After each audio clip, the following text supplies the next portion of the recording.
Olá, hoje a gente vai explorar um território ahn, fascinante mesmo. Uma pesquisa científica que levanta uma possibilidade assim bem diferente. E se o nosso próprio cérebro estivesse, tipo, suprimindo habilidades psíquicas? É uma ideia em tanto, né? A fonte é um artigo recente, de 2023, detalhando um estudo que usou simulação cerebral para investigar justamente esses potenciais latentes. Exato. E o nosso objetivo aqui é desvendar assim os achados principais dessa pesquisa, tentar entender o que ela sugere sobre essa relação complexa entre mente e matéria. Então vamos entrar nisso. Bom, para começar, talvez seja bom definir rapidinho o que é psi, né? Boa ideia. Basicamente, psi é um termo guarda-chuva para fenômenos como telepatia, clarividência e psicoquinese, que é a ideia de influenciar objetos físicos só com a mente. Que historicamente a ciência vê com bastante ceticismo, né? Sim, muito ceticismo, principalmente porque é difícil conseguir resultados que se repetem em laboratório, sabe? Falta também uma teoria forte por trás. Entendi. Mas, ainda assim, se essas habilidades forem reais, mesmo que sutis, o impacto seria enorme. Então, investigar vale a pena, mesmo com o pé atrás. Com certeza. E aí entra a hipótese central desse estudo específico, lá da Universidade de Toronto, liderado pelo Dr. Maurice Friedman.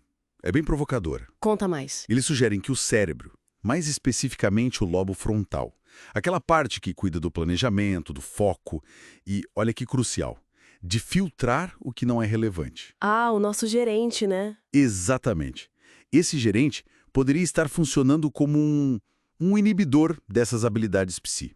Uma ideia que, aliás, lembra um pouco o filósofo Henri Bergson, que já falava do sistema nervoso como um filtro para nos proteger do excesso de informação. E o que é mais intrigante, assim, é que essa hipótese não surgiu do nada, né? Não mesmo. Ela se baseia em observações clínicas que já existiam. Eles notaram que pacientes com danos cerebrais numa área bem específica, região frontal média esquerda, essas pessoas mostraram uma tendência, assim, inesperada De quê? de influenciar geradores de eventos aleatórios de computador. É um efeito sutil, chamam de micropsicocinese ou micro-PK. Entendi.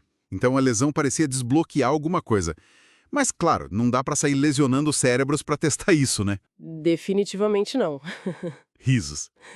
E aí vem a parte engenhosa do estudo, que foi usar a estimulação magnética transcraniana repetitiva, a RTMS. Isso, é uma técnica que não é invasiva, ela permite diminuir temporariamente a atividade em áreas bem específicas do cérebro. A ideia era simular essa condição de filtro reduzido em voluntários saudáveis, então. Exatamente essa. Imitar o efeito da lesão, mas de forma segura e reversível. E como foi o experimento na prática? Foi um desenho bem cuidadoso. Pegaram 108 participantes saudáveis, com critérios bem rigorosos para participar, para evitar outros fatores atrapalhando. Ok. Aí dividiram em 3 grupos. Um recebeu a RTMS de verdade na área frontal esquerda, que era a área suspeita, né? Certo. Outro grupo recebeu na área frontal direita, para servir de controle. E um terceiro grupo recebeu uma simulação, sham, que é tipo um placebo. A pessoa sente a máquina, mas não tem efeito real no cérebro. Entendi. E qual era a tarefa deles? Parecia simples.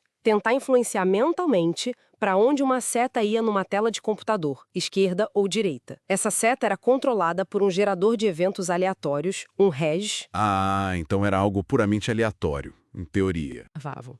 Isso servia como controle para cada pessoa. E os resultados? Deu alguma coisa? Pelo que li, não foi tão direto assim no começo, né?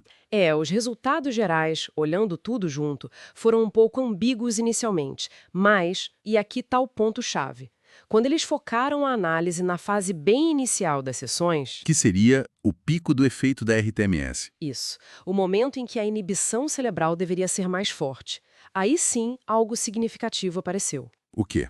O grupo que recebeu a inibição na área frontal esquerda, esse grupo mostrou uma capacidade estatisticamente significativa de fazer a seta ir mais para a direita. Peraí, só o grupo da esquerda e só para a direita? Exatamente.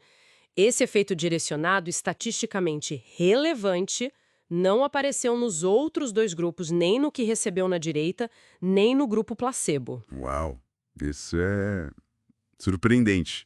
Quer dizer, uma inibição numa área específica, levando um efeito externo mensurável, mesmo que pequeno. Pois é. E a interpretação dos pesquisadores é que isso apoia diretamente a teoria do filtro cerebral. Faz sentido. Parece que reduzir temporariamente a atividade naquela área frontal média esquerda se correlaciona com um aumento pequeno, mas detectável, nessa interação mente-matéria. O que poderia explicar por que esses fenômenos psi são tão difíceis de pegar em condições normais. Exatamente. Talvez o nosso cérebro esteja ativamente filtrando ou suprimindo essas habilidades como parte do seu funcionamento padrão. Talvez para focar no que é mais relevante para a sobrevivência no dia a dia. Então, resumindo a descoberta principal, desligar temporariamente uma pequena parte do cérebro pareceu, paradoxalmente, ligar uma capacidade sutil de interagir com o mundo externo de uma forma não convencional. Essa é a grande implicação, sim, que nossos cérebros podem estar constantemente filtrando percepções ou capacidades que vão além do que a gente entende hoje pela física e biologia. É uma ideia que abre muitas portas. Com certeza. O estudo oferece um caminho, um modelo que dá para testar, para investigar isso do ponto de vista neurobiológico. Mas, claro, é fundamental ter muita cautela. Sim, sempre. Precisa de replicação independente, mais pesquisas, antes de a gente poder afirmar qualquer coisa com certeza. É um primeiro passo intrigante. Com certeza. O que nos deixa com aquela pergunta final para refletir, né? Se o nosso cérebro evoluiu mesmo para filtrar certas interações ou habilidades, talvez para nos manter focados na realidade física imediata, Uhum. que outras camadas da realidade ou mesmo do potencial humano podem estar sendo filtradas o tempo todo sem que a gente nem perceba. Fica aí a reflexão.